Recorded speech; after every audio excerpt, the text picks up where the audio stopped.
يا أيها الذين آمنوا كتب عليكم الصيام كما كتب على الذين من قبلكم لعلكم تتقون. الحمد لله الذي هدانا لهذا وما كنا لنهتدي لولا أن هدانا الله. أشهد أن لا إله إلا الله وحده لا شريك له له الملك وله الحمد وهو على كل شيء قدير. وأشهد أن محمدا عبده ورسوله أدى الأمانة بلغ الرسالة ونصح الأمة وجاهد في الله تعالى حق جهاده. اللهم صل وسلم وبارك وأنعم على نبيك وحبيبك المصطفى محمد بن عبد الله وعلى آله وصحبه ومن سار على نهجه واستنى بسنته إلى يوم الدين. Amma ba'd, ikhwatal iman rahimakumullah jami'an, saudara-saudaraku seiman seakidah. Alhamdulillah, senantiasa kalimat syukur hamdalah tadi menghiasi bibir kita, membasahi lidah kita tatkala masing-masing dari kita mendapati begitu banyak karunia ilahi yang tercurah, terlimpah kepada kita semua, nikmatul iman dan juga nikmatul Islam, dan yang tak kalah pentingnya pula adalah nikmat kesehatan, kesempatan dan kekuatan, sehingga di malam hari berbahagia ini kita masih bisa melaksanakan, Allah berikan kepada kita kemampuan untuk kembali menunaikan kewajiban salat maghrib berjamaah, dan kita lanjutkan dengan majelis at-tawassi bil haqq wa at-tawassi bis sabr. Bersama-sama kita melangkahkan kaki ke majelis ini, ke masjid ini, ke rumah di antara sekian banyak rumah Allah di muka bumi ini, dengan mengikhlaskan niat, membulatkan tekad kita melanjutkan perjuangan thalabul ilmi.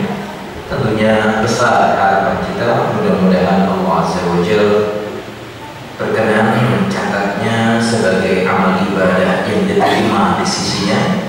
Semoga pula Allah Azza wa Jalla meridai langkah kita, memberkati usia kita, mengampuni dosa kita, memberikan manfaat akan ilmu yang kita pelajari bersama, dan semoga dengan kita belajar di malam hari ini Allah Azza wa Jalla berkenan pula menjadikannya sebagai wasilah sekaligus sarana dimudahkan langkah kita. Subhanallah, amin ya rabbal alamin wa yujibas sa'il. Ikhwatul iman rahimakumullah jami'an, saudara-saudaraku seiman seakidah, tanpa terasa kita sudah berada di penghujung bulan Sya'ban. Di penghujung bulan Sya'ban, kalau kita melihat kalender yang ada, tentunya ini pada tanggal 23 Sya'ban. Itu berarti ada minimal kita katakan 6 hari di depan mata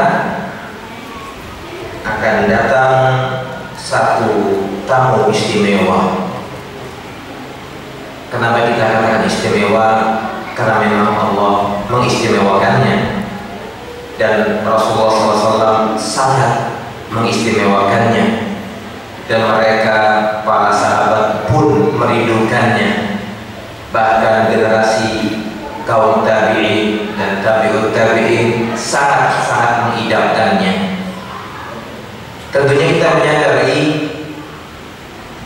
apa yang kita akan lalui esok atau lusa, kita harus sepakat hari esok itu adalah rahasia Allah. Hari esok itu rahasia Allah. Kita hanya bisa mengharap esok bisa menikmati matahari, tapi yang menentukan esok kita sampai adalah Allah Azza wa Jalla. Karenanya para ulama sering mengatakan orang yang dipilih dan terpilih bisa sampai kepada Ramadan itu merupakan nikmat yang sangat besar. Artinya bila setiap kita ditakdirkan oleh Allah Azza wa Jalla bisa mendapati Ramadan, apalagi kan menghitung hari. Biasanya sebagian kita tuh kalau mau Ramadan sakit, sakit biasanya, dan saya memang mengalami sendiri subhanallah ya. Sebenarnya hari ini pesimis, nggak bisa kesini karena kemarin kebetulan 6 hari. Saya sudah batin ini kayaknya nggak berangkat ke Semarang. Tapi ya karena saya berdoa kepada Allah, ya Allah walaupun sakit, dikurangi sakitnya. Ya alhamdulillah Allah kabulkan doa saya, sudah dikurangi banyak, berkurang 70% gitu ya. Artinya memang kata para ulama, setiap orang yang ditakdirkan mendapati Ramadan itu memang nikmat yang sangat besar. Kenapa demikian? Tidak semua orang Allah pilih atau terpilih bisa mendapatkannya. Kenapa demikian? Karena para ulama salaf mengatakan sebagaimana ucapan Ma'la bin Fadl. Sering kita ulang-ulang para dai, para muballigh, para ustaz sering menyampaikan makalah ini. Karena kaum salaf sebelum kita itu kan 6 bulan sebelum Ramadan sudah berdoa. 6 bulan sebelum puasa sudah minta sama Allah diberikan kesempatan bisa mendapati Ramadan. Dan 6 bulan selepas Ramadan berdoa kepada Allah agar Allah berkenan menerima amal ibadah mereka. Walaupun doa yang nanti akan kita sampaikan ini tidak ada riwayat dari Nabi SAW, tapi toh seorang mukmin berhak berdoa kepada Allah minta apa yang dia inginkan. Makanya kata Yahya bin Abi Katsir, kaum salaf sebelum kita itu 6 bulan sebelum Ramadan mengulang-ulang terus melantunkan doa dengan mengatakan Allahumma sallimni ila Ramadan wa sallim li Ramadan wa tusallimuhu minni mutaqabbala. Ya Allah, ya Rabbku, perkenankanlah aku untuk bisa sampai kepada Ramadan dengan selamat, dan jadikanlah bulan Ramadan berkenan menghampiriku. Yang ketiga, wa tusallimuhu minni mutaqabbala. Terimalah seluruh amal yang dikerjakan selama Ramadan. Karena kadang istilahnya kita akan mengatakan kita akan sampai kepada Ramadan, namun ternyata tidak semua orang bisa berinteraksi dengan Ramadan dengan baik. Makanya ketika poin pertama ditakdirkan bisa sampai ke Ramadan dan Ramadan juga menghampiri dia sehingga sempurna interaksinya. Lalu yang ketiga, seluruh amal ibadah yang dikerjakannya diterima oleh Allah Subhanahu wa ta'ala.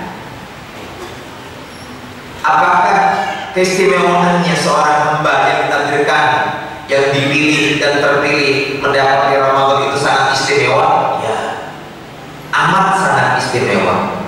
Hadis yang masyhur yang diriwayatkan oleh Imam Baihaqi dan disahihkan oleh Syekh Al-Albani rahimahullah taala, Nabi menceritakan tentang kisah 3 orang kawan atau sahabat. Mereka berkawan akrab. 2 orang, kalau kita katakan A, B, C. A dan B meninggal dahulu dengan syahid di medan perang. Lalu yang C meninggal belakangan. Artinya yang C ini, yang ketiga ini meninggal di atas pembaringan setahun setelah saudara-saudaranya. Nabi mengatakan, bukankah orang yang ketiga ini hidup setelah 2 saudaranya diperpanjang kesempatan setahun, dan dia mendapati Ramadan, dan dia sholat qiyam Ramadan, dan dia membaca Al-Quran, dia sujud, dia beribadah 100 tahun.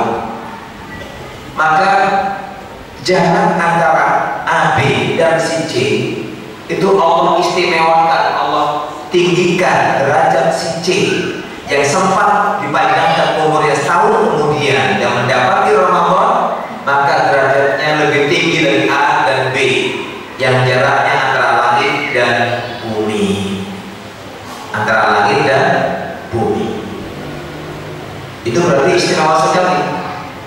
Dan mereka para ulama tidak main-main dalam masalah ini. Begitu hebatnya doa yang sedang mereka lantunkan, mereka panjatkan, mereka mintakan, karena mereka menyadari bahwasanya tidak ada hal yang istimewa melebihi bulan Ramadan. Namun istimewa karena memang temanya ini kita adalah meraih ampunan di bulan Ramadan. Kita logikanya bila akan kedatangan tamu istimewa, maka sajiannya pun maksimal, sambutannya juga maksimal. Jangan sampai ada kesalahan dalam menyambut tamu istimewa, sama dengan Ramadan. Sehingga sering kita dapati Allah Subhanahu wa Ta'ala ketika akan menurunkan perintah ataupun larangan, yang pertama kali disapa adalah orang yang beriman. Tidak menggunakan panggilan kata gantinya ya ayyuhan nas, tidak, tapi ya ayyuhalladzina amanu, wahai orang-orang yang beriman. Sehingga kata Abdullah bin Mas'ud, dia pernah berkata, apabila Allah menyeru hambanya dan yang diseru dan dipanggil, disapa, digiring adalah orang-orang yang beriman, maka pasang baik-baik telinga kalian, siapkan diri kalian, karena memang hanya orang beriman saja yang bisa mencerna perintah Allah Subhanahu wa Ta'ala. Bagaimana tidak istimewa Ramadan? Karena di sana ada banyak hal yang belum bisa, bahkan belum pernah didapat seorang hamba di luar Ramadan. Makanya para ulama sampai mengingatkan kita dengan bait syair yang sering mereka sampaikan dengan mengatakan, ata Ramadan mazra'atul ibad tathhiril qulubi minal fasad fa'addi huquqahu qawlan wa fi'la wa zadaka fattakhirhu lil ma'ad faman zar'a al-qubur ma saqaha ta'awwaha nadiman yawmal hasad. Kata para ulama, akan datang menghampiri kalian bulan suci Ramadan, mazra'atul ibad, seperti ladang cocok tanam untuk setiap orang. Ibaratnya kalau kita dikasih garapan tanah yang subur, kita akan menggarap dengan baik. Bagaimana mengolah tanah itu, yang dibikin gembur terlebih dahulu, ada sirkulasi udara dengan baik, disirami, kemudian dijaga. Mazra'atul ibad, ibarat ladang lahan cocok tanam untuk seluruh hamba Allah.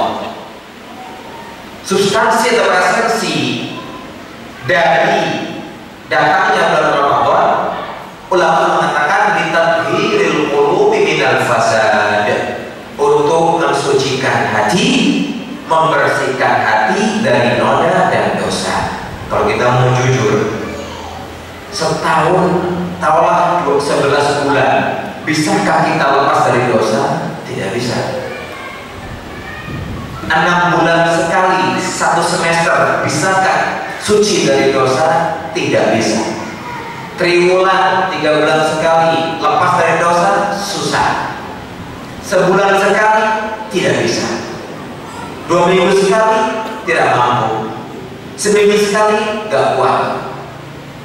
Sehari sekali? Masih kecolongan. Paling toh kita itu bisa menahan tidak dosa 1 jam. Paling pol. Makanya ulama sudah menyindir kita, esensi daripada Ramadan adalah litadhhiril qulubi minal fasad, untuk mensucikan hati ya dari noda dan dosa. Kalau sudah tahu esensi daripada puasa adalah mensucikan hati dari dosa, maka mereka menyampaikan pesan yang ketiga, fa'addi huquqahu qawlan wa fi'la. Tunaikanlah hak-hak dari puasa Ramadan, dari ucapan dan perbuatan. Karena yang akan kita lakukan dalam keseharian kita adalah ucapan dan perbuatan. Karena bicara masalah hati sudah berbeda urusannya. Yang akan kita lihat, kita perhatikan adalah antara ucapan dan perbuatan. Wazadaka fattakhidhu lil ma'ad, dan bekalmu maka siapkanlah untuk hari kebangkitan kelak ketika kau kembali menghadap Allah Azza wa Jalla. Faman zar'al hububa, di awal dikatakan Ramadan seperti lahan cocok tanam, maka siapapun yang menabur benih tapi tidak menyirami. Kan ada orang mau nanam nggak disiram, wis pokoknya nabur benih, tawakal. Itu ada Sehingga para ulama, faman zara'a nubuwah wa saqaha, siapapun di antara kita yang menabur benih dan tidak disirami, nggak dijaga, nggak dirawat, nggak dipelihara, ta'awwaha nadiman yaumal hasad. Dia akan digejari ketika teman-temannya berhasil panen, dia gagal panen. Dulu sering saya katakan, ungkapan dari para ulama mengatakan, faman zara'a khairan hasada karamatan, waman zara'a syarran hasada nadamatan. Siapapun di antara kita yang menabur benih kebaikan akan menuai kehormatan pada hari kiamat kelak, dan barang siapa yang menabur benih kejahatan akan menuai penyesalan pada hari kiamat kelak. Begitu agungnya bulan Ramadan, sehingga persiapan kita betul-betul perlu menyiapkan jasmani dan rohani. Kan dulu sering kita mendengar satu semboyan slogan dari bangsa Yunani kuno, walaupun itu mereka tujukan kepada para atlet, ya, mensana in corpore sano, di dalam tubuh yang sehat terdapat jiwa yang sehat pula. Satu sisi benar, tapi sisi yang lain miring semuanya, keliru. Karena ada maling itu sehat badannya tapi mentalnya rusak. Mentalnya rusak. Sehingga kita tidak butuh badan yang sehat saja, tapi hati yang sehat. Memang dulu mungkin tujuan bangsa Yunani memberikan support spirit kepada para olahragawan itu dari Yunani, ya, dengan ungkapan mensana in corpore sano, di dalam tubuh yang sehat dapat jiwa yang sehat pula. Dan bukan jaminan. Orang munafik zaman dulu itu ganteng, pintar ngomong, tapi hatinya busuk. Ini yang bahaya. Kalau jasmaninya sakit tapi rohaninya sehat, kalah jasmaninya, kalah. Buktinya mana? Banyak para ulama, bahkan saya mendengar kisah langsung tentang Syekh Abdul Aziz bin Baz rahimahullah ta'ala, dulu mantan mufti di Arab Saudi. Beliau orang katanya terbiasa bangun malam salat tahajud. Bila seandainya dalam tahajudnya dia membaca sampai 10 juz dan belum sampai subuh dia selesai, maka menunggu waktu subuh kira-kira setengah jam atau 1 jam, dia nggak tidur, menambah hafalannya. Ditanya oleh para murid dan ajudannya, Syekh, antum nggak capek? Apa kata dia? Nek hati wis karep, ya. Kalau hati sudah punya kemauan, ya, badan ini ikut. Ibaratnya ban itu kan akan muter kalau mesinnya hidup. Mesin sudah hidup, gas diinjak, ban masih muter. Sama dengan diri kita ini, kalau jiwa kita sudah punya rasa ingin berbuat, beramal, dan sehat roh kita, tangan kita nggak kuasa menahannya, ya. Makanya sampai dikatakan kalau orang hobi baca Quran, hobi menghafal Quran, ngelidurnya Quran, ya, terjadi begitu, ya. Duduk gatal baca Quran pasti. Tapi kalau orang sudah hobinya gak karuan-karuannya sama, juga ke sana. Itu buktinya. Sehingga perlu persiapan fisik juga yang pertama tidak melupakan masalah hati, karena para ulama perhatian mereka kepada masalah hati lebih besar ketimbang masalah lahiriahnya, karena pengendali kita adalah hati. Kalau hati sudah suci, maka tidak ada yang bisa menghalangi kemauannya, sehingga mereka mengingatkan kita yang barangkali masih hobi berbuat dosa, masih punya kebiasaan melakukan perbuatan nista, monggo direm, ya.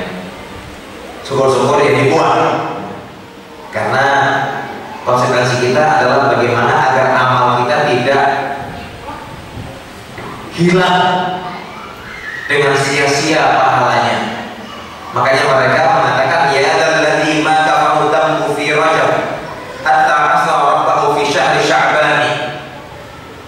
Wahai seorang hamba yang gak pernah puas berbuat dosa di bulan Rajab sampai dia bermaksiat kepada Rabbnya di bulan Sya'ban. Rajab maksiat, Sya'ban maksiat. Laqad adallaka syahra shaumi ba'dahuma fala tusayyirhu ayyuhal syahra isyani. Wahai seorang hamba yang sebelumnya di bulan Rajab berbuat dosa, gak puas tambah lagi bulan Sya'ban. Ingat, sebentar lagi Allah akan menaungimu dengan bulan Ramadan. Setelah Rajab dan Sya'ban ada Ramadan, maka jangan pula menjadikan Ramadan sebagai bulan kemaksiatan. Watlul Quran wasabbih fihi mujtahida.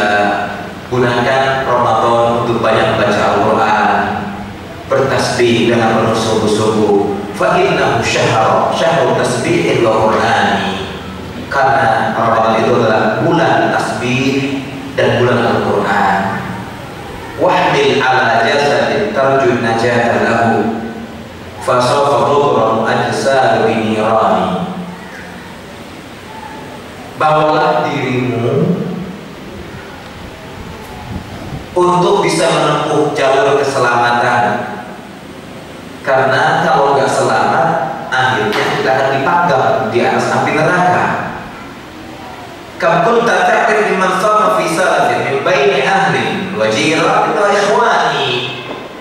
Sadari kalau tahun dulu nggak pernah berpuasa di zaman tahun lalu, ada orang yang sempat berkumpul dengan keluarganya, tetangganya, dan sanak kerabatnya. Afnahumul maut wastabqa ba'dahu muhayyan fama aqrabul qasimin ad-dani. Kalau tahun kemarin aku masih bisa melihat ya, di masjid ini dulu 5 shaf, kemudian sekarang tinggal 4 shaf. Afnahumul maut, maut sudah menjemput mereka semua, dan engkau terpilih di antara hamba Allah yang masih hidup sepeninggal mereka. Kayaknya sungguh sangat dekat orang yang jauh kemarin itu. Kayaknya baru kemarin kan gitu kita. Kalau kita mau jujur, kakeknya kakek meninggalnya 2 tahun yang lalu misalnya. Kakek saya 1 abad yang lalu, bapak saya 30 tahun yang lalu. Kayaknya baru kemarin. Makanya kata para ulama, "Fama aqrabul qasi minad dani." Wa mu'jabun bi siyabil 'ilmi yaqtaquha fa asbaha fi ghadin aswab akfani. Makanya kita katakan jangan sampai kita berpikir bagaimana harus membeli baju yang baru, karena boleh jadi baju kita yang akan kita pakai menjadi kain kafan keesokan hari. Hatta mata yu'ammaru insanu maskan masiru maskanihi qablul insani. Kita akan bertanya, memangnya kita ini mau sampai kapan di dunia? Toh pada akhirnya kita akan kembali ke liang kubur. Kalau kata para ulama, hari ini kita menginjak tanah, esok kita di bawah tanah.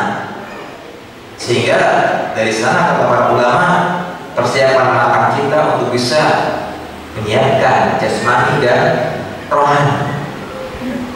Allah Subhanahu wa Ta'ala di ayat yang sering dibaca oleh para muballigh, para ustaz, para kiai dalam Al-Qur'an Al-Karim surah Al-Baqarah, ya ayyuhalladzina amanu kutiba 'alaikumus shiyam kama kutiba 'alal ladzina min qablikum la'allakum tattaqun.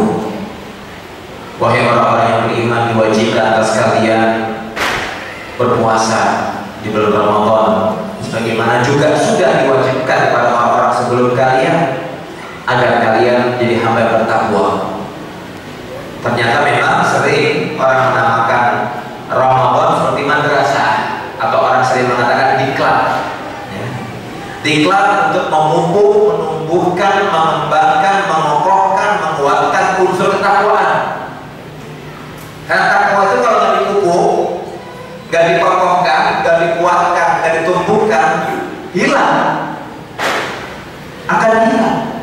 Makanya kan ketika salah seorang sahabat Nabi, bahkan dia mengatakan, Abu Hurairah ditanya, apa sih gambaran takwa itu?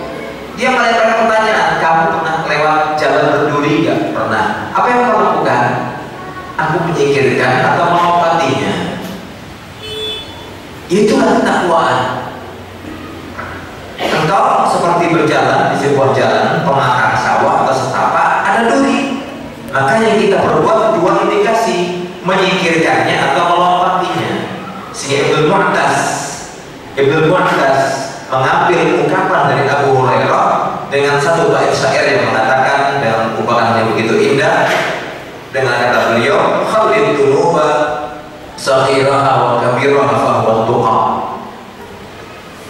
Jauhi, lepaskanlah dari hatimu, dari jasadmu, dari ragamu semua macam dosa, yang kecil maupun yang besar. Itulah unsur ketakwaan.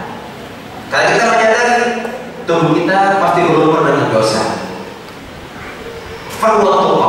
itulah unsur ketakwaan yang paling utama. Wasna, berbuatlah kamu seperti orang yang melangkahkan kaki di pematang sawah atau di atas jalan setapak. Kama shifauki ardin dan syauki, orang yang berjalan di atas jalan penuh dengan duri, maka dia akan menyingkirkannya. Yahdaru ma yara, berusaha waspada agar tidak menginjak duri. Sehingga beliau menambahkan, setelah mengatakan yahdaru ma yara, maka beliau menambahkan dengan mengatakan wala tahkiranna saghiratan innal jibala minal hasa. Jangan pernah kau meremehkan dosa kecil, karena gundukan bukit yang besar berawal dari kerikil yang bertumpuk satu demi satu. Dosa besar itu karena tumpukan dosa kecil. Sehingga adanya Ramadan merupakan nikmat yang Allah berikan kepada kita untuk persucian jiwa kita. Semua kita memahami kita butuh dengan bulan Ramadan sebagai ladang buat kita membersihkan dosa, menghilangkan noda yang mengotori hati kita. Karena memang hati ini bisa berkarat seperti berkaratnya besi. Hati bisa berkarat seperti berkaratnya besi. Sehingga Nabi kita Muhammad SAW di hadis yang masyhur riwayat Ahmad, beliau mengatakan atakum Ramadan syahrul mubarak faradallahu azza wa jalla alaikum siyamahu tufattahu fihi abwabus sama wa tughallaqu fihi abwabul jahim wa tughallu fihi marad syayatin lillahi fihi lailatul khair min alfi syahr man hurima khairaha faqad hurim.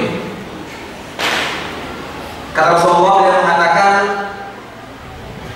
telah datang menghampiri kalian atau akan datang menghampiri kalian bulan Ramadan, bulan yang penuh dengan barokah. Nabi yang mengatakan bulan penuh dengan barokah. Apa itu penuh barokah? Penuh dengan kebaikan. Ya, kalau kata orang Jawa kan berkah. Ya. Sekone berkah sedikit tapi bisa dimakan banyak. Al barokah itu al khairul katsir. Kata para ulama, barokah itu adalah kebaikan yang sangat banyak. Allah wajibkan atas kalian berpuasa selama Ramadan, dan selama Ramadan itu pula dibukalah pintu langit. Bahkan di hadis lain dikatakan dibuka pintu surga. Ada yang mengatakan pintu rahmat. Ketika seluruh pintu surga dibuka selama Ramadan, tak satu pun ditutup. Kalau kita ya yang barangkali biasa berkunjung ke Mekah kan kadang pintunya nggak semua dibuka. Begitu dibuka, semua mereka nyerbu masuk dari sekian pintu. Sekarang Allah SWT selama Ramadan menegaskan lewat lisan Nabi Muhammad SAW, selama Ramadan seluruh pintu surga dibuka dan tak satu pun yang ditutup. Dan ditutup seluruh pintu neraka dan tak satu pun yang dibuka. Berarti jangan dibuka paksa. Wa tuqallu fihi maradatus syayatin, dan dibelenggu syaitan yang jahat. Nanti Di Ramadan itu ada satu malam yang lebih baik dari 1000 bulan, yaitu Lailatul Qadar. Lebih baik dari 83,3 tahun. Lebih baik dari ibadah selama 83 tahun. Maka barang siapa terhalang tidak mendapatinya, maka dia termasuk orang yang terhalang untuk tidak mendapat kebaikan. Muncul di antara kita pertanyaan, kok bisa selama Ramadan masih ada orang berbuat maksiat? Kok bisa selama Ramadan ada orang berzina? Alhamdulillah min dzalik. Kok bisa selama Ramadan ada orang yang mencuri, merampok, minum minuman keras? Katanya para setan dibelenggu. Ulama menjawab, mereka mengatakan sebagaimana yang dinukil oleh Imam Al-Qurtubi, dia mengatakan bahwasanya yang pertama yang dibelenggu itu ada yang mengatakan syaitan yang jahat, syaitan yang paling jahat. Berarti yang setengah jahat masih keliaran. Itu penafsiran pertama. Yang kedua, mereka mengatakan indikasi kedua, kalau kita masih melihat orang berzina, minum khamar, berjudi, mencuri, merampok, maka itu tidak menafikan kalau seorang hamba tidak menjaga hawa nafsunya. Kan setiap kita punya hawa nafsu, setiap kita punya hawa nafsu. Jadi yang pertama mereka menafsirkan yang dibelenggu syaitan yang paling jahat. Yang kedua, tidak menafikan, kita tidak mengingkari setiap orang punya hawa nafsu.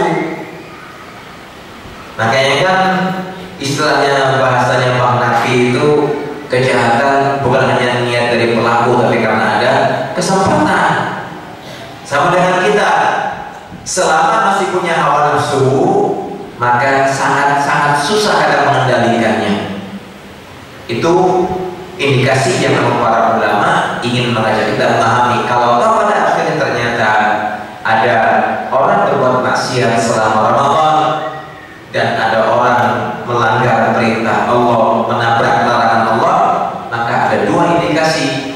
Yang pertama adalah bahwasanya mereka yang diikat adalah syaitan yang jahat saja, yang lain dilepas.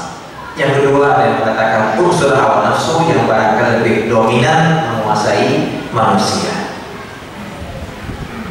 Kita katakan begitu istimewa dengan Ramadan karena dengan puasa saja Allah akan ampuni dosa kita setahun yang lalu. Tapi sering kita katakan sebelumnya bahwasanya itu kalau kita sanggup melaksanakan puasa dengan baik dan benar.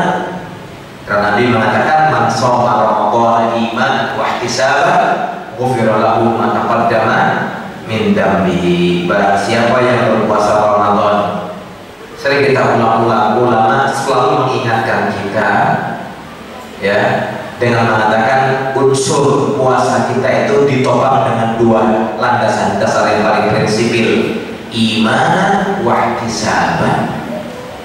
Barang siapa yang berpuasa Ramadan dengan didasari iman, artinya bagaimana? Dia mengimani ini perintah Allah, perintah Allah. Karena memang masalah puasa itu yang tahu hanya kita dengan Allah. Kalau kita makan di kamar, keluar diusap dengan lap, nggak ketahuan, ya, nggak akan ketahuan. Karena antara kita dengan Allah imanan, diuji keimanan kita. Kan sering saya katakan dahulu juga, kalau ingin mengetahui unsur ketaatan manusia atau seorang mukmin bukan di masjid, coba tengah pasar, ya, lepaskan dia tengah pasar akan nampak aslinya. Ya, lepaskan tengah jalan, ketika naik motor, naik mobil akan kelihatan keasliannya. Bagaimana temperamennya, karakternya, akhlaknya, dan lain sebagainya. Apakah orang yang sabar atau tidak? Ya. Maka kita katakan unsur paling pokok dasar seorang hamba berpuasa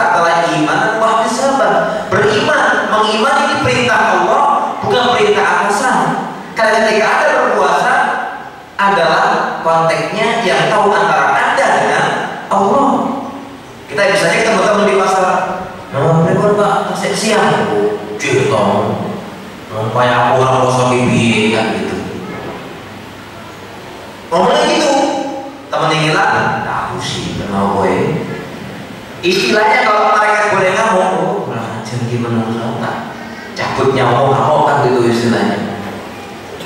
Makanya kan dalam hadis yang masyhur ya, Rasulullah pernah bilang, jika engkau melihat seorang hamba yang bergelimang dengan dosa dan maksiat tapi rezekinya lancar, ada nggak itu? Ada kan? Awal dewe pengajian teko di jamaah waktu ke masjid, nek jadi serem. Ya memang itu ujian. Tapi itu sifat ngaji orang tahu. Sholat ya nggak pernah sholat, mobil nambah, rumah nambah, istri nambah kan gitu. Itu kata Rasulullah adalah istidraj, jebakan dari Allah Azza wa Jalla. Jadi kita nggak usah mengelusung, nggak usah bingung, karena rezeki itu nggak akan ketukar, ya, nggak akan ketukar. Makanya di antara kunci Al-Basri tawakal dalam zuhudnya, dia mengatakan rezekiku itu nggak akan diambil orang lain, jatahku itu nggak akan diambil oleh orang lain. Pegangi itu, ya. Makanya kan ada orang mengatakan, pernah tahu nggak ada burung bunuh diri? Ada nggak? Pernah nemu burung jalak ada di sepuluh mati? Nggak ada.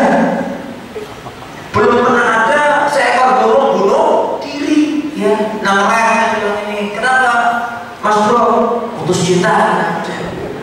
Kenapa mas bro? Di PHK nggak ada. Burung itu tahu bagaimana cara mencari makan.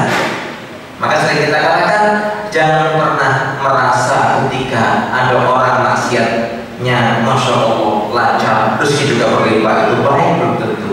Dan jangan dikira kita sekarang rajin ibadah, rajin pengajian, rajin sholat, puasa, full Quran, hakam 5 kali sebulan, terus utang nggak pernah lunas, nggak apa-apa. Yang penting dibayar kan? Karena sering saya katakan, utang jangan dipikir, dibayar. Itu rahasianya ya. Misalnya mau melakoni rasanya.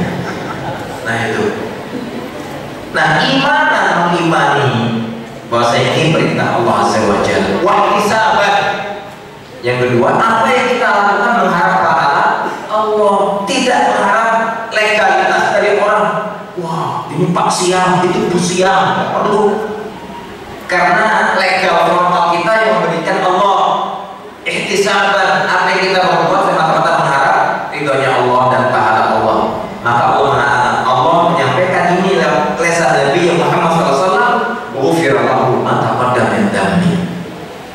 Sudah diampuni dosa dia setahun yang lalu. Berikutnya ada sholat, tarawih. Ya. Sholat tarawih itu Nabi mengajarkan kepada kita untuk sholat bersama imam, ngantek salam yang terakhir, ngantek witir. Nabi mengatakan, man sholat ma'al imami hatta yang sholifah kutiba lahu qiyamul lailatin. Siapapun di antara kalian yang sholat tarawih bersama imam sampai selesai imamnya, imam berpaling dari masjid, maka ditulis buat dia pahala seperti sholat semalam suntuk. Kemarin ada orang nanya ke saya, Ustaz, kalau saya berjamaah di masjid, pas witir saya pulang, mana lebih utama? Lebih utama di masjid. Selesaikan witir Anda dengan imam. Tapi saya ingin bangun malam, silakan bangun malam. Silakan bangun malam. Tapi nggak ada 2 witir dalam 1 malam. Ya. Saya berpikir kembali, kenapa Nabi mengatakan kepada kita sokongi sing sholat tarawih bareng imam ngantek rampung, witir tahiyat salam, dituliskan buat dia pahala seperti semalam suntuk sholat malam. Karena kadang di antara kita nggak sanggup bangun malam, nggak kesel kadang-kadang. Sudah dikasih dispensasi, karena kita punya banyak kelemahan, nggak mampu kayak malam bangun kadang-kadang. Kalau dipaksakan, hidup kayak ini sunnah tuh, lanjut Allah Maha Pengampun, apa? Allah itu kan memberi kita rokso. Allah tahu kita mampu bangun tiap malam, nggak mampu ya. Kadang-kadang kalau kita maaf seorang ustaz, kita diundang ke kota, seorang nonton besok mau sholat id misalnya kan, atau 2 hari, nanti malam ikut kreolnya ya. Iya. Mobil ada nggak enak kan? Saya kan mau safir. Iya. Baru tidur 2 jam dibangun, berangkat. saya bangun terawih yang mulai sebentar banyak otak itu nggak enak memang. Makanya Allah tahu kita itu kan memang diberikan dispensasi. Kalau memang nggak bisa bangun malam, diberikan keringanan. Sholat sama imam sampai rampung witirnya salah, baru ditulis pahala sholat semalam. Nggak apa-apa saya sampai tarawih saja nggak pakai witir, nggak apa-apa. Tapi ada kehilangan keutamaannya itu. Dan ada tadi saya katakan Al-Qadar, Nabi mengatakan man qama lailatul qadri imanan wa ihtisaban ghufira lahu ma taqaddama min dhanbi. Barang siapa yang sholat malam Lailatul Qadar, maka dia ketika melaksanakan dengan iman dan mengharap pahala, maka akan diampuni dosa yang telah lalu. Ini dipotong azan dulu. Apa terus azan dulu? Oh iya, sudah masuk azan ya. Baiklah, insya Allah kita akan lanjutkan setelah sholat isya. Kira-kira mungkin sholat kita 4 jam lagi. Allah akan bisa. Bismillah, alhamdulillah, wassalatu wassalamu ala rasulillah, amma ba'd. Baik, sebelum kita melanjutkan, saya dikasih sampai jam berapa nih? Setengah 10 jam 8 ya? Apa jam 7 lebih 25? Jam 8 masih, insya Allah kita selesaikan, kita ringkas saja materi kita, insya Allah 10 menit lagi, sisanya kita akan berikan tanya jawab pengembangan materi. Iya, pada intinya kita semua sepakat bahwasanya jangan sampai kita itu ketika mendapati Ramadan menjadi kosong dan selepas Ramadan semakin kosong. Makanya ancaman yang Nabi sampaikan kepada kita ketika beliau mengatakan amin, amin dan amin yang ada 3 kali itu, beliau mengatakan rahima anfurri'in atau rahima anfurrajulin dakhala alaihi syahr Ramadan thumma salakha wa lam yughfar lahu. Hadisnya masyhur riwayat Tirmidzi, Nabi bersabda, celakalah seorang hamba ketika diberikan kesempatan sampai kepadanya Ramadan lalu berlalu begitu saja sementara dia belum termasuk hamba yang terpilih layak untuk mendapatkan ampunan. Itu sinyal bahwasanya tidak semua kita bisa menunaikan kewajiban puasa dengan sebaik-baiknya. Tadi kita singgung setelah bicara masalah tarawih, Ramadan bulan Quran, maka kita targetkan, alhamdulillah Indonesia ini mulai gemar baca Al-Quran. Setelah ada grup mungkin orang mengatakan kodos gitu ya, one day one juice, itu barangkali kita nggak perlu ada itu. Setiap kita harus melazimkan dirinya bisa menghafal Al-Quran ya minimal selama Ramadan hatam sekali ya. Jangan cuma seumur hidup sekali atau saat sempatnya, tidak. Tapi memang betul-betul Al-Quran Karim, Ramadan itu syahrul Quran. Nabi mengatakan man qara'a harfan min kitabillah falahu bihi hasanah wal hasanatu bi asyri amsalha la aqulu alif lam harfun walakin alifun harfun wa lamun harfun mim harfun.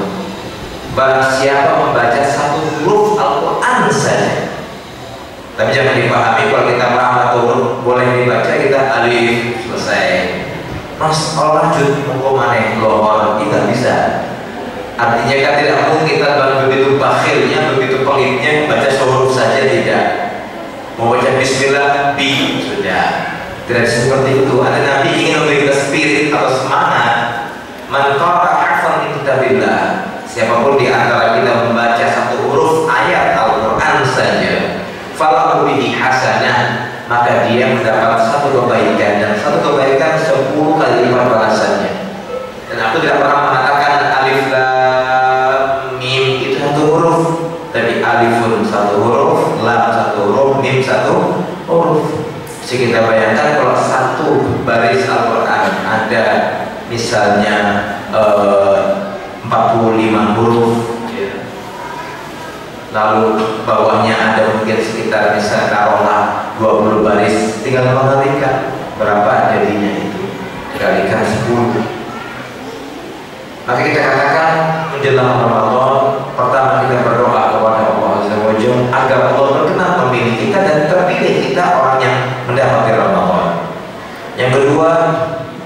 serius untuk mengikuti tarawih Ramadan sampai akhir, ya. Karena sering kita mendapati 10 pertama penuh masjid itu sesak, ya. 10 kedua banyak kemajuan, maju softnya, dan banyak kemajuan, ya. 10 ketiga sibuk di pasar. Kan memang tipikal orang Islam Indonesia khususnya, memang saya ngalamin di kampung kita tuh ada orang begitu 10 terakhir di pasar. 10 pertama khusyuk memohon sebulan, nanti di 10 terakhir laris pasarnya. Ini musibah kita kadang-kadang, ya. Makanya sering kita katakan memelihara keutuhan sholat tarawih selama full bulan Ramadan.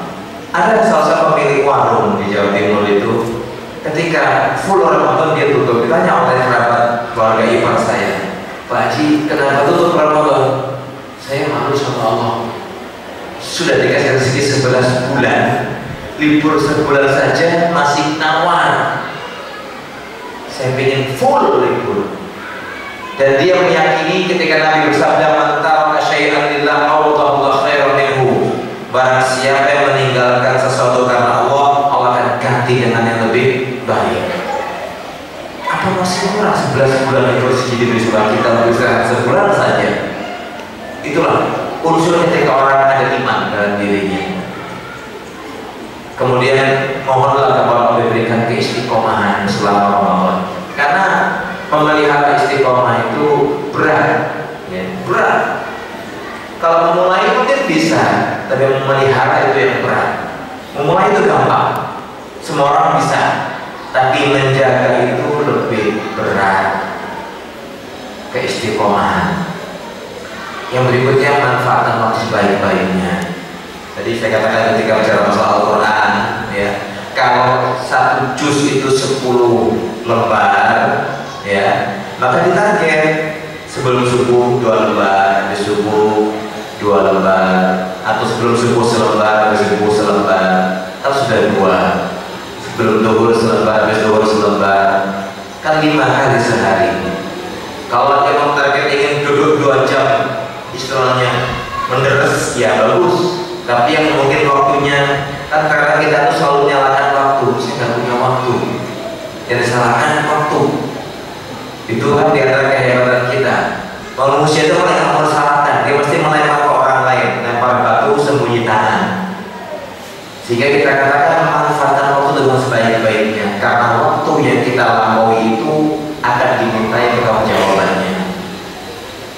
Sekarang kita bisa bernafas dengan lega, itu nikmat. Dan nikmat itu akan dimintai pertanggungjawaban. Allah yang mengatakan, ya, summa latus'alunna yawma idzin 'anil na'im. Kemudian nanti kalian pasti akan ditanya oleh Allah Azza wa Jalla tentang nikmat yang sudah diberikan oleh Allah kepada kalian. Ya.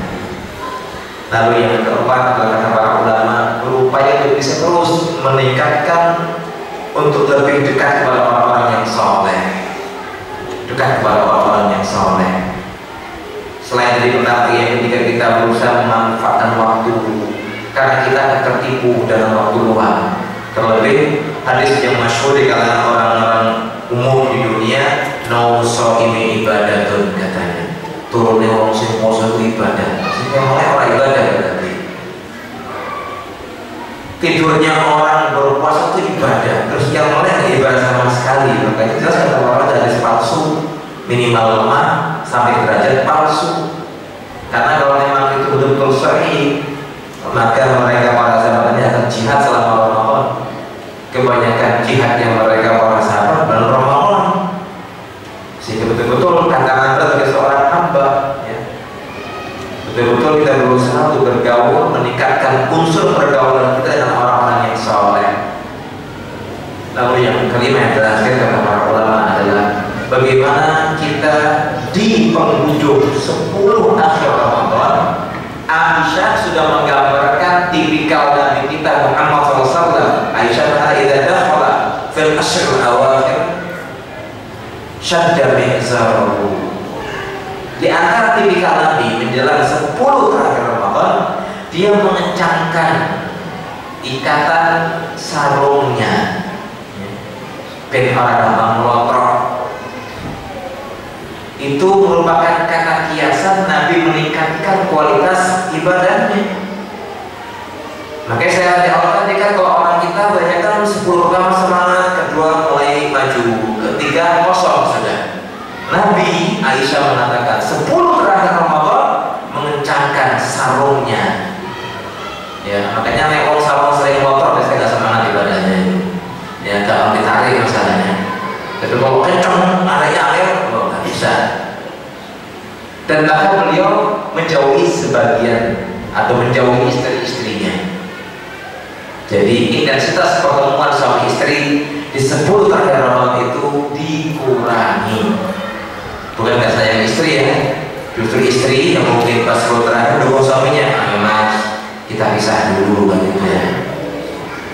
Mendukung suami semangat beribadah 10 hari terakhir Ramadan. Ya, makanya kalau kita usulkan yang mau ulang kelambi, sarung, baju lebaran dari sekarang aja, ya jangan kita isi orang awam.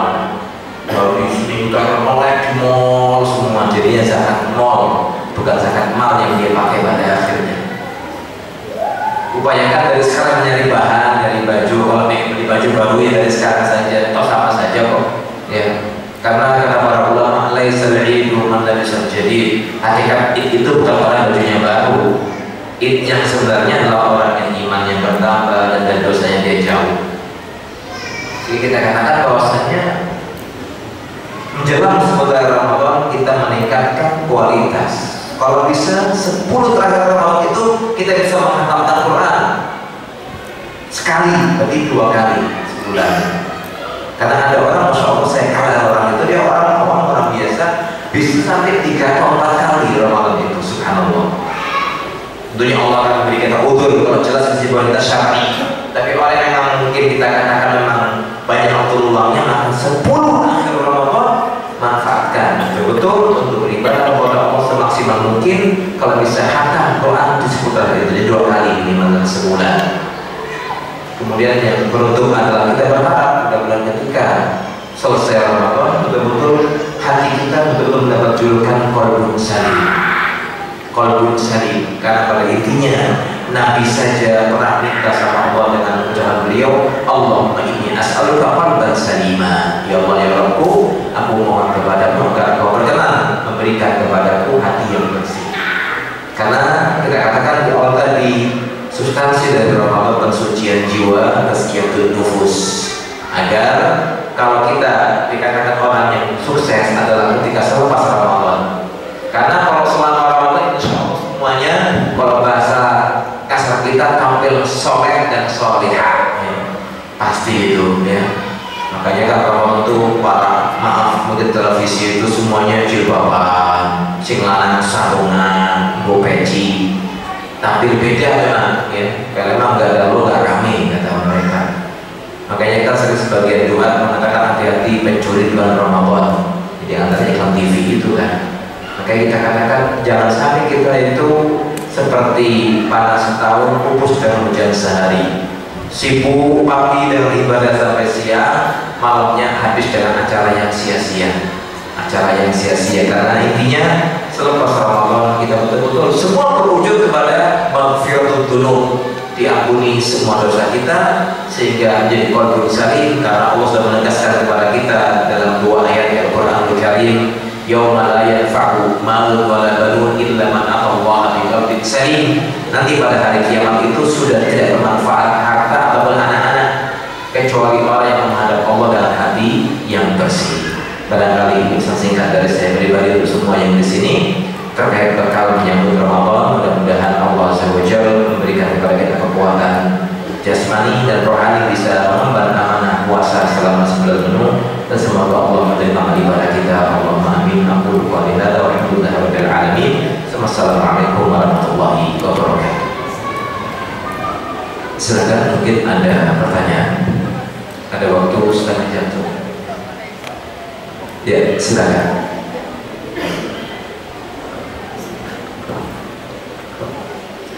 Ya, monggo Mas. Assalamualaikum warahmatullahi wabarakatuh. Waalaikumsalam warahmatullahi wabarakatuh. Nah, ini tentang pembatalan puasa. Iya.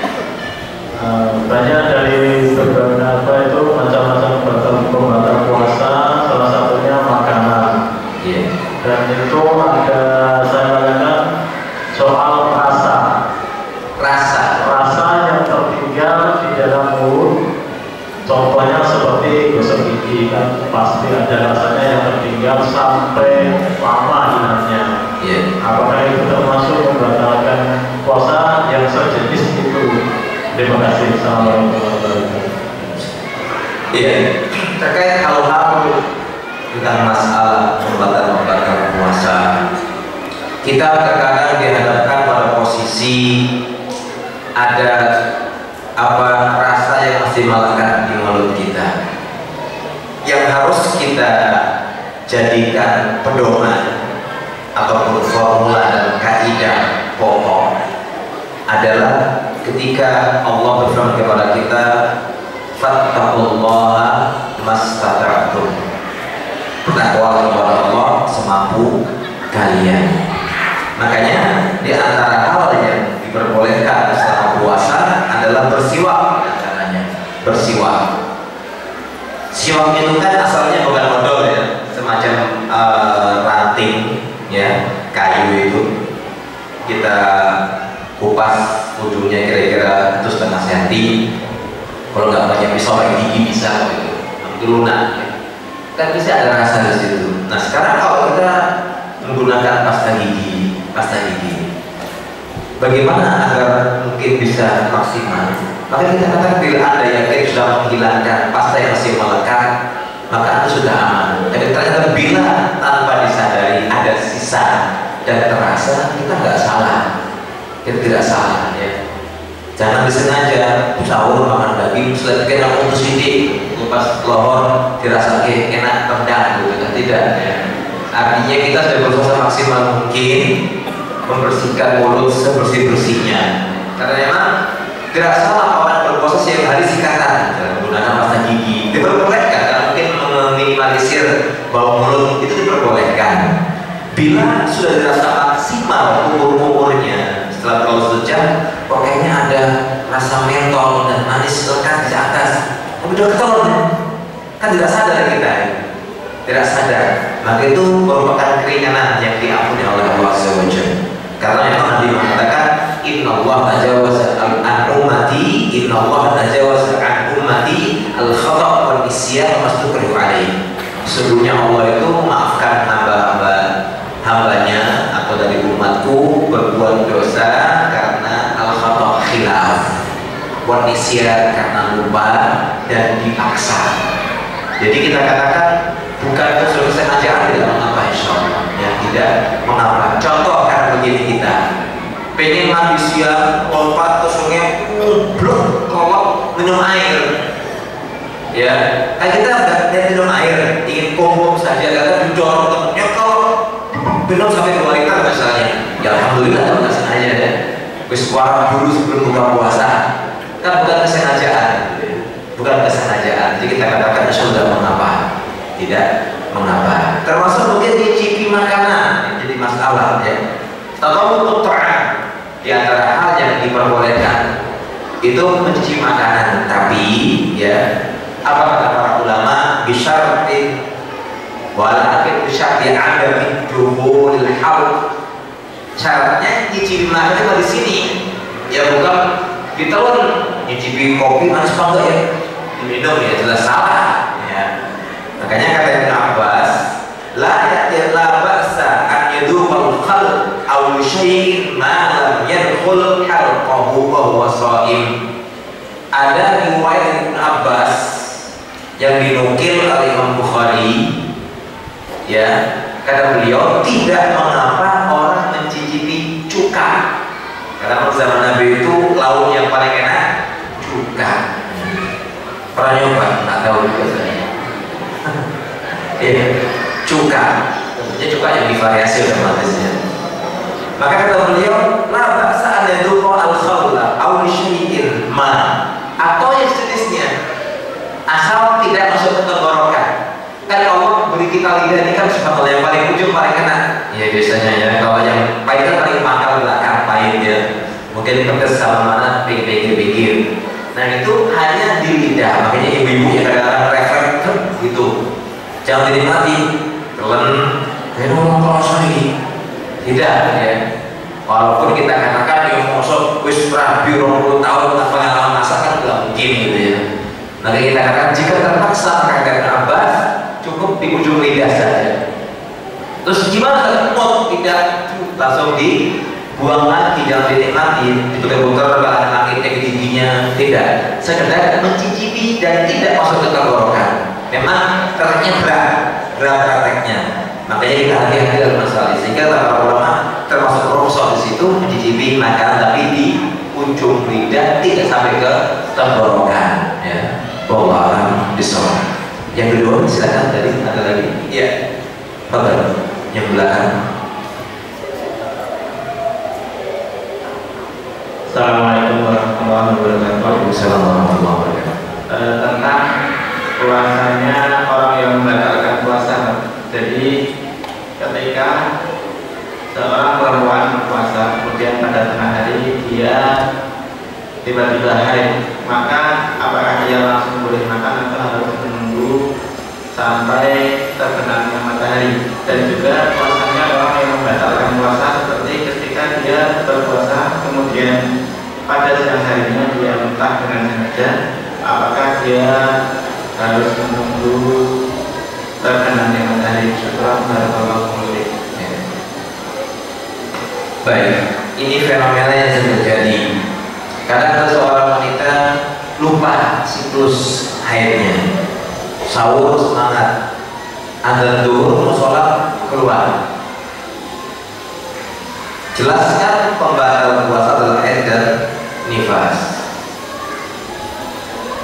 Apakah dia boleh langsung makan ataukah menahan diri?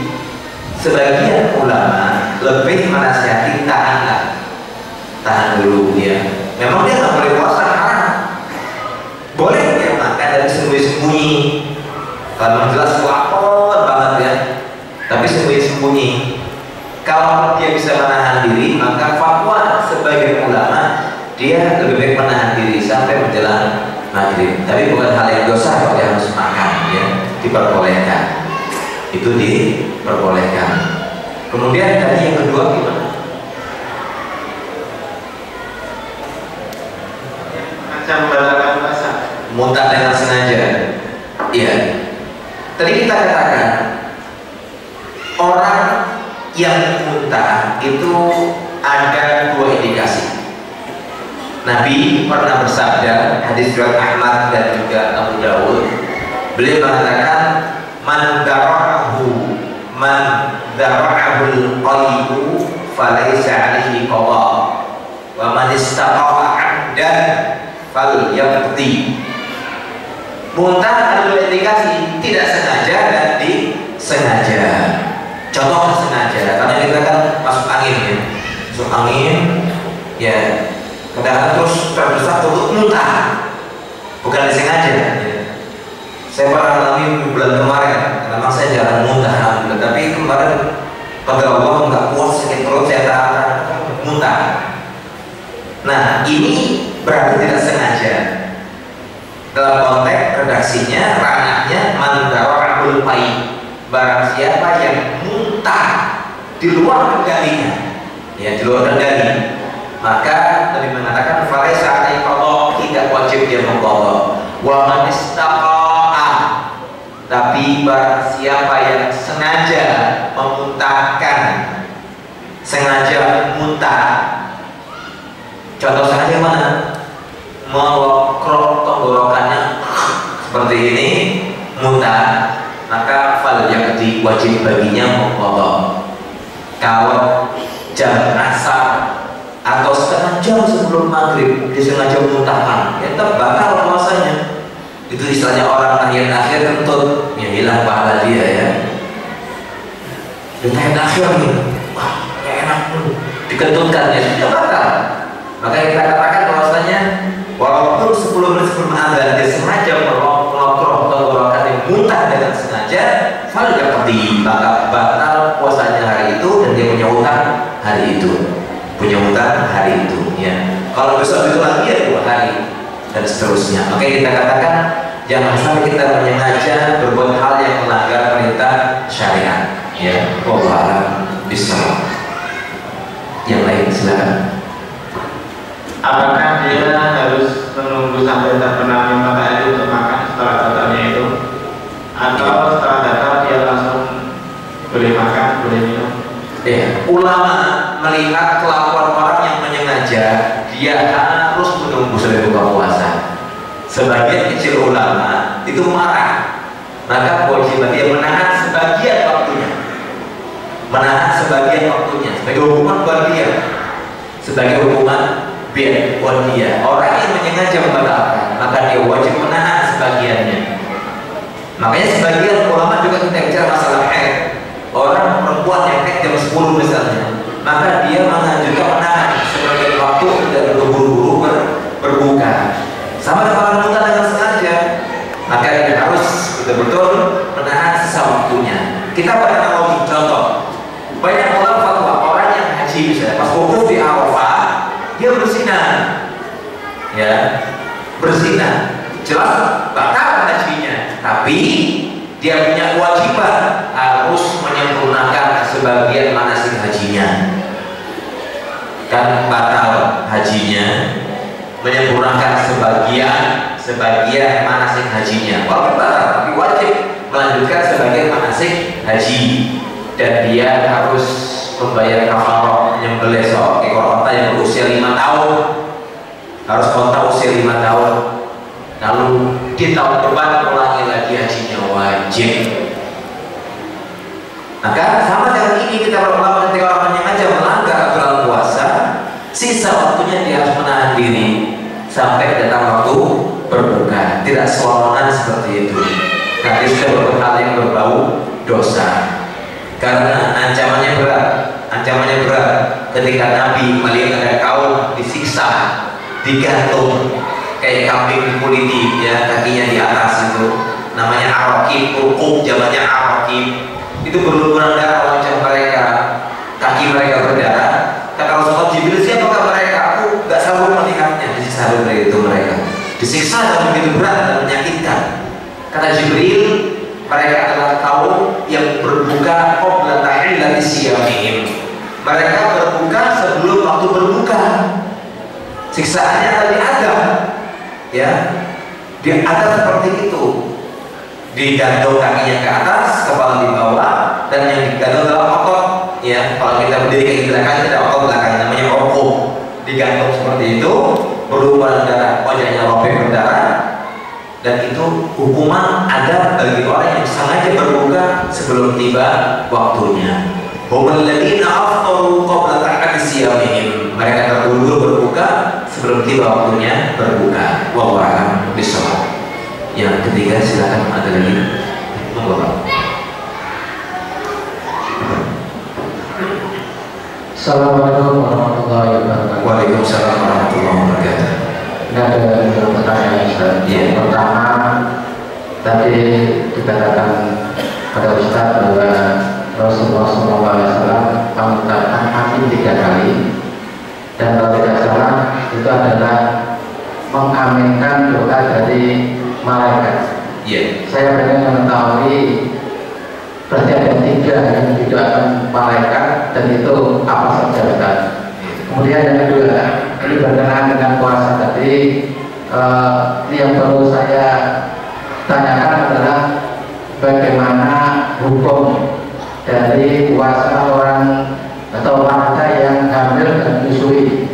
Karena saya pernah mendengar itu ada yang cukup fidyah, ada yang fidyah ya dilanjutkan dengan kalau ada waktu kodok di waktu yang lain. Ini mohon dijelaskan di antara tadi yang wajib ya, yang mana? Baik. Bismillahirrahmanirrahim. Wassalatu wassalamu ala Rasulillah. Ya, Nabi suatu hari pernah naik mimbar, naik tangga, dia amin, amin, amin. Spontan para sahabat bertanya, qalu ya Rasulullah, alama amanta? Rasulullah ketika mengaminkan apa itu?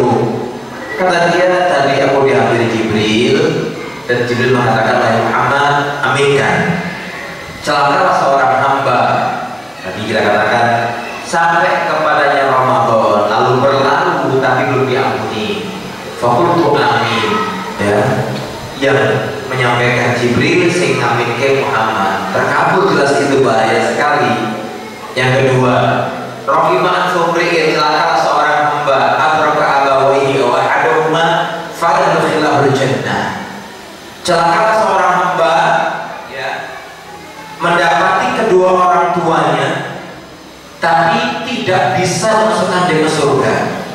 Artinya dikasih peluang bil walidain, diabaikan, ya, diabaikan.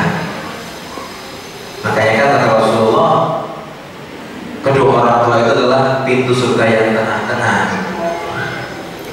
Makanya sering ulama mengatakan orang yang masih punya kedua orang tua masih punya dua pintu surga. Nek ilang siji tinggal satu, nek ilang dua-duanya sekarang pintu surga di dunia.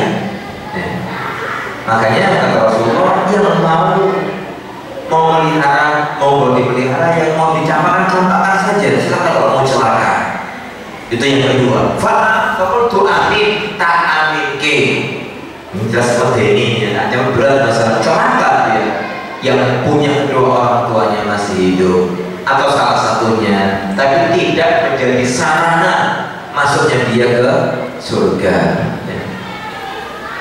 Kadang saya bicara pertanyaan ini faktor, ada faktanya dan terjadi banyak dialami anak-anak. Kalau yang kurang ajar orang tuanya gimana Ustaz? Terjadi, ya, sampai wanita ini hampir bunuh diri. Sudah nanya sekian Ustaz, dan saya paling kecil sama dia. Bagi masalah ini saya angkat ke Syekh Sulaiman Ar-Ruhaili. Saya diskusi dengan dia, ini orang harus nikah, Syekh, gimana caranya? Saya kira lama, bingung jawabnya dia. Mau kemana nikahnya? Ya kalau nikah dia keluar lapangannya atau saudaranya, nggak ada bisa nampung, nggak ada mau nampung, dia nggak kuat, rekamannya nggak bisa, bibinya nggak bisa. Ada dia kos, dia bingung. Isunya sejatinya dia nggak boleh seperti itu. Jadi emang ada sebagian orang tua yang jahat, itu ada.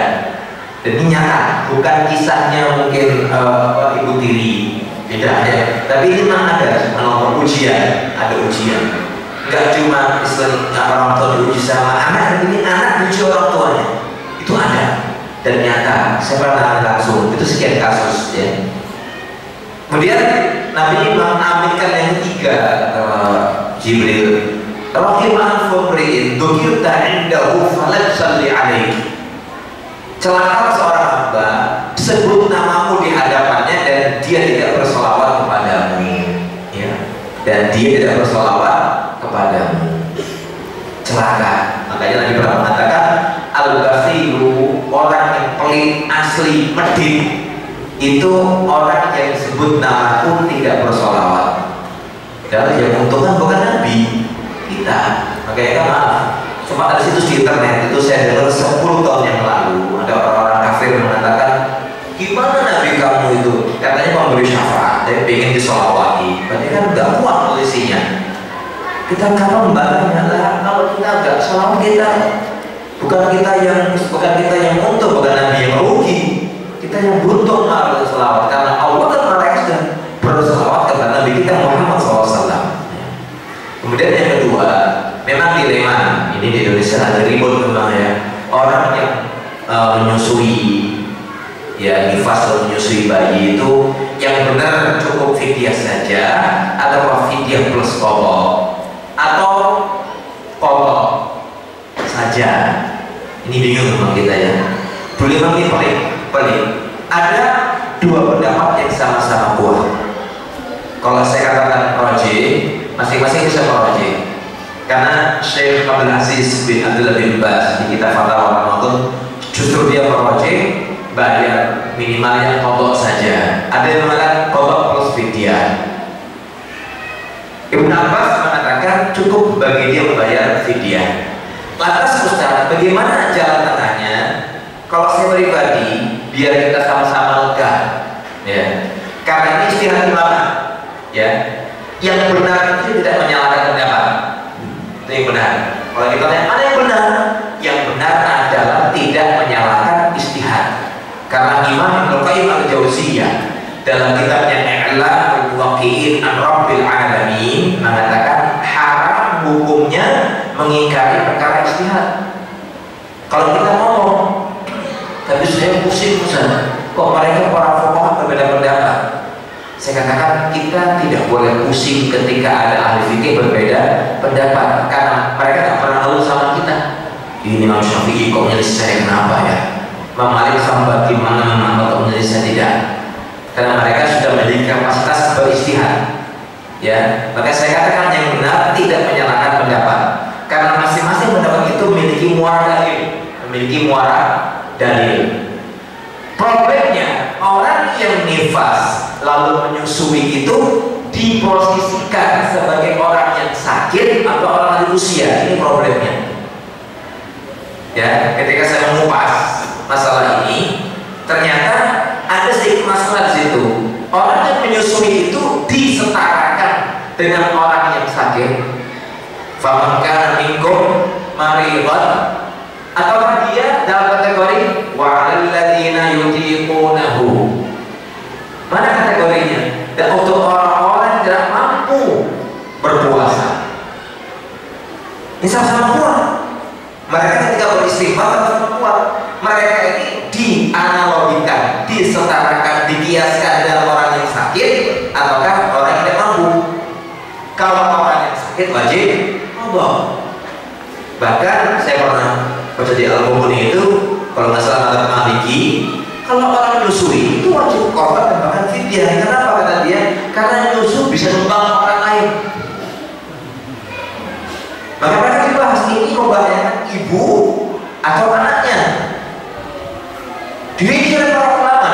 Maka saya katakan, bila ibu ini sanggup mengganti dengan puasa lebih baik. Nek orang sanggup cukup membayar fidyah. Gampang kan? Enak kalau gitu. Lega kita ya.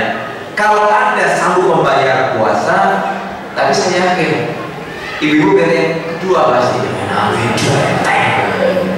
ya. Wah, mungkin orang kaya saja, wes lagi resesa, orang betul makannya enteng, duitnya miliaran. Bukan masalah kaya nggak kaya ya, tapi urusan kemampuan psikis dan fisik dia. Karena ada orang yang menyusui lemah ya, ada orang kalau puasa akhirnya asinya nggak berkualitas, walaupun nggak semua orang ya. Kalau saya jujur, istri saya ketika melahirkan menyusui tetap alhamdulillah bisa menyusui. Itu berbeda setiap orang. Tapi kita katakan ad-daruratu bil ma'dhurat, ad-daruratu bil ma'dhurat, wa ad-daruratu qadar bi qadariha.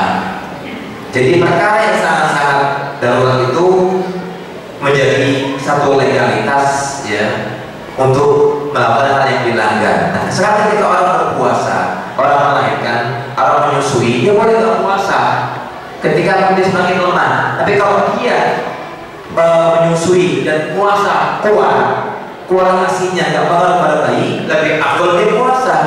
Jangan entengin masalah. Makanya harus dikonsultasikan ke dokter dulu. Jangan boleh aku menyusui, aku boleh nggak puasa, makan tiap hari. Harus sama dirinya. Makanya saya pengalaman banyak makan buah ketika sahur dan ketika berbuka. Dari berbuka sampai 10-11 tahun masih melek genjot makan yang enak. Itu insya Allah asli nggak berhenti. Sebagai orang seperti itu ya.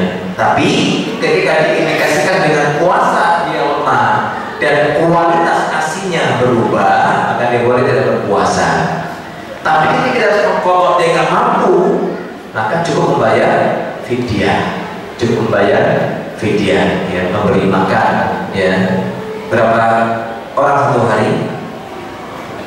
Satu orang ya, masih ingat ya, alhamdulillah. Nah itu, jadi kita katakan bila dia mampu mengkokok lebih bagus. Bila diindikasikan saya nggak kuat Ustaz, ya sudah bismillah ya. Cukup membayar fidyah.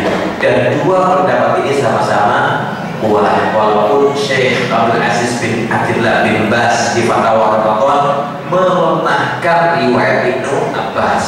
Tapi sebagian ulama dari Syekh Al-Albani dan lain-lainnya mengatakan sahih riwayat itu karena berdalil dengan ayat yang berbunyi wa 'alal ladzina yutiqunahu. Sebagian qiraat dibaca yutiqunahu. Orang yang merasa berat tidak mampu untuk berpuasa akan membayar fidyah, dan orang yang hamil menyusui dikategorikan tidak mampu.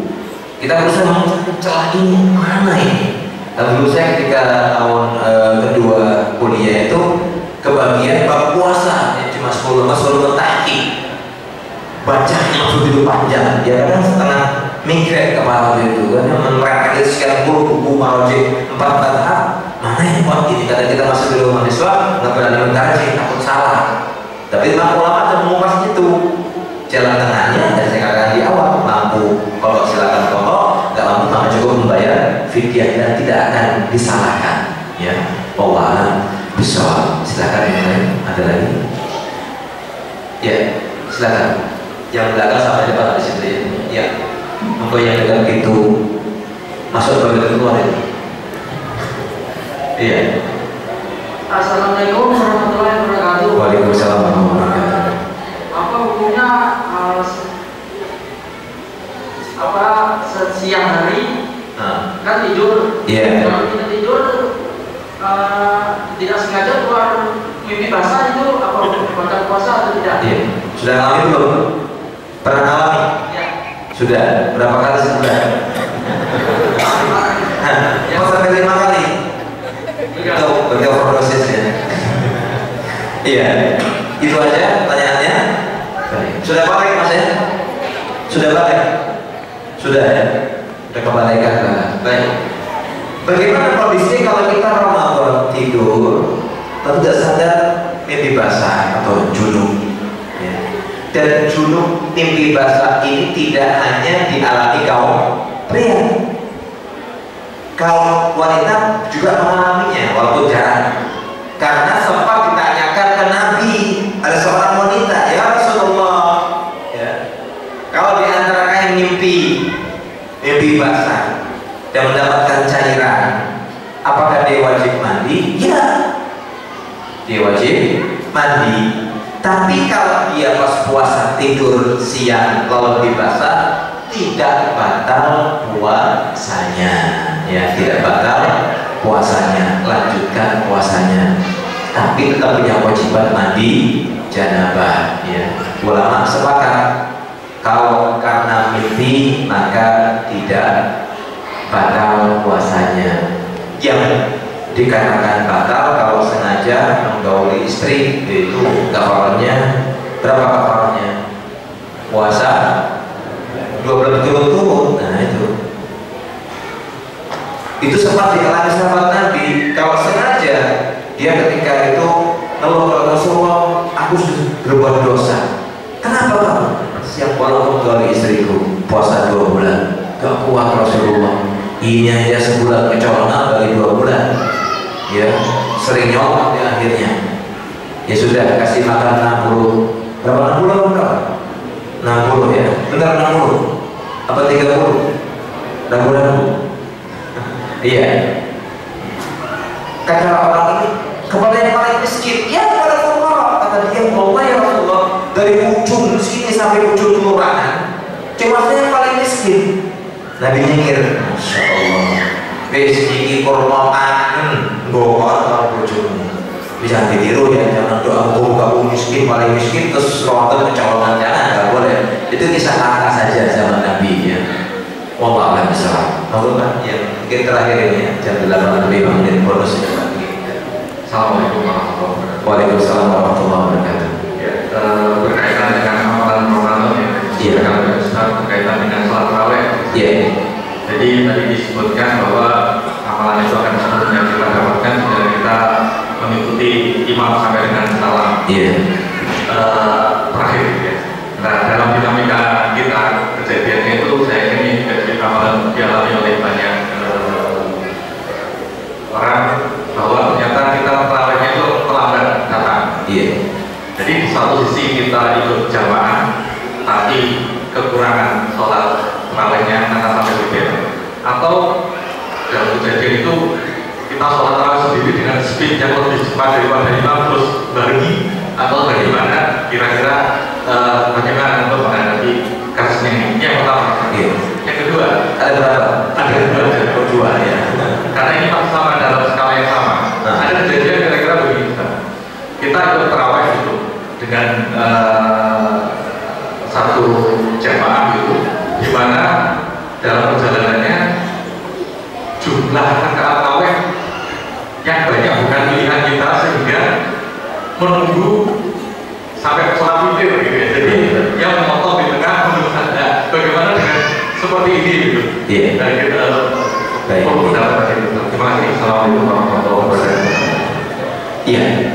Formula yang baru sudah Nabi sampaikan kepada kita, bahwasanya sama akrotum fasallu wa ma fatakum fa'atimu.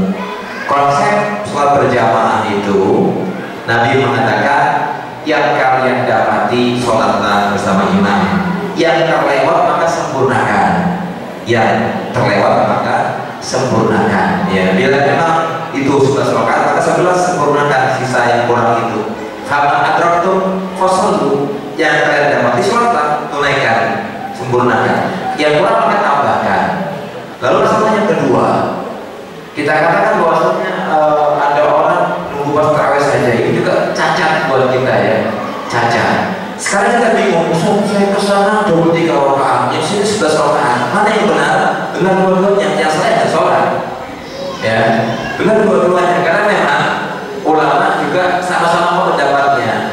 Yang mengatakan boleh lebih 11 rakaat berangkat dari hadis Nabi ketika Abdullah bin Umar bertanya ke Rasulullah, sholat malam berapa rakaat? Dia bilang 2 rakaat, 2 rakaat.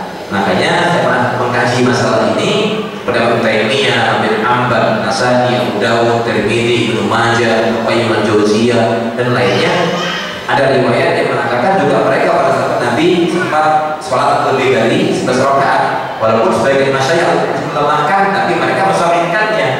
Maka kata Syekh Utsaimin, jalan tengahnya, kalau orang begitu lihat ini 25, wah 25 kebayang nih, 23 rakaat, kamu harus dari riwayat gitu kan.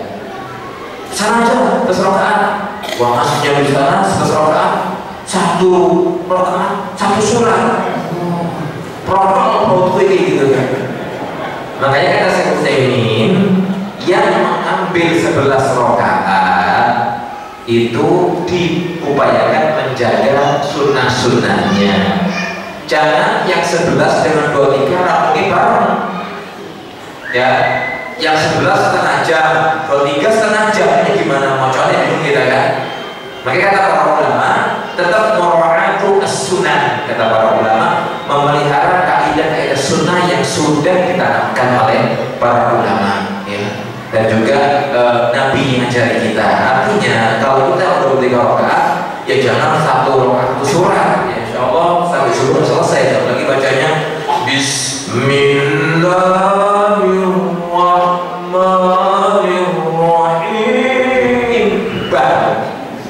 Ya, bubar soal jamaahnya dia. Tapi bagi apapun, ya, lambat, tapi sudah.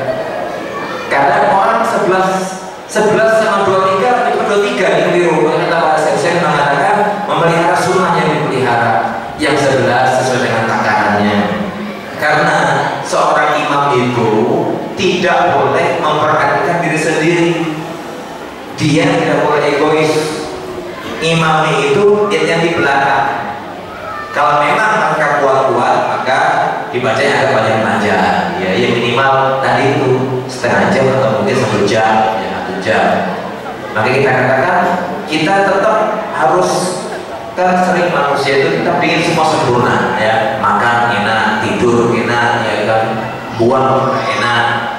Itu kita, saya katakan ya, muda foya-foya, tua raya-raya, mati masuk surga. Itu kan semua yang kita.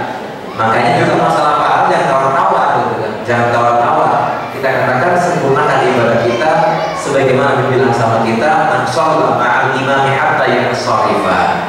Barang siapa yang sholat bersama imam sampai imamnya rampung, maka ditulis pahala seperti sholat semalam suntuk. Jangan mengatakan bahwa sunnah Ustaz, itu kan sunnah. Ya memang itu sunnah, nek bukan kita yang mengamalkannya ngeten sama mana kan gitu. Makanya mereka para sahabat Nabi itu walaupun itu sunnah mereka lempeng ikut Nabi. Hari pertama sedikit, hari kedua mulai penuh, tiga penuh, keempat tadi menghilang. Kayak sahabat hari dia ngomong, aku tahu yang kalian perbuat, semangat kalian. Nabi nggak nyuruh terawih dengan suruh sebelumnya, dan mereka ikut karena mereka takut. Kalau di sini Nabi diadab sama Allah masalahnya, diadab sama Allah. Makanya Abdullah bin Umar itu kata para ulama sejarah, asyadun nasi tasyabbuhan bin Nabi. Abdullah bin Umar, anaknya Umar, Abdullah bin Umar adalah sahabat yang paling kencang niru Nabi, sampai goyang tangan Nabi tiru. Ya, kalau Nabi pertama gerak kanan dia kanan dulu begini, ditanya apa?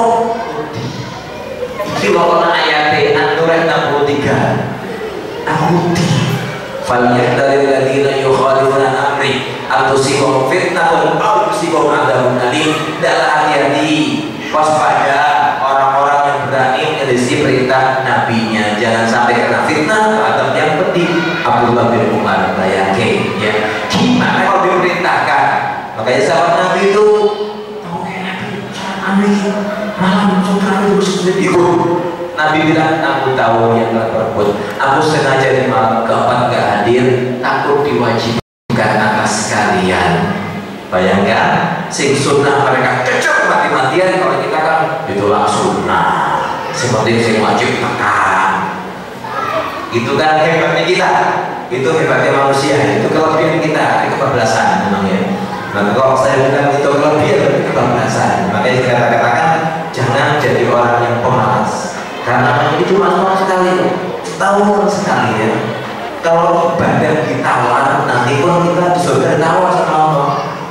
Makanya kan kita kembali ke analogi, Allah itu akan memanggil ahli Quran dengan mengatakan Iqra, ya, warattil wartaqi, baca, indahkan bacaanmu, terus naik tangga-tangga surga.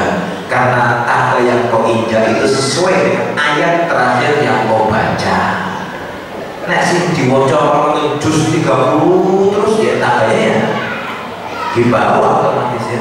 Kalau dia khatam 30 juz seminggu sekali semakin tinggi. Jadi kita katakan kan nggak apa-apa, emang nggak apa-apa, ikut terawih saja, ikut witir nggak apa-apa. Tapi jangan kesel nanti ketika yang lain sudah level 60 ke level 1 ini.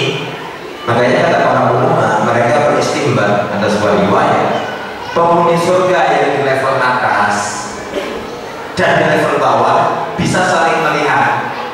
Yang di atas bisa turun ke bawah, tapi yang di bawah nggak boleh ke atas. Halo, mau gitu? Nggak mau kita kan? Nah, yang di atas boleh ke bawah naik turun, yang di bawah naik ke atas nggak bisa. Itulah yang Allah katakan, dzalika fadlullah yu'tihi man yasha. Itulah karunia Allah yang diberikan kepada siapa yang dikehendaki. Yang kalau pilihnya pas-pasan, ya insya Allah pas-pasan. Itu yang didapat oleh kita. Makanya Allah mengatakan sama yang al-misqal dan batin khairan ya. Demikian dari saya. Mohon maaf bila ada kata-kata berkenan, bila ada kebaikan maka itu dari Allah Azza wa Jalla.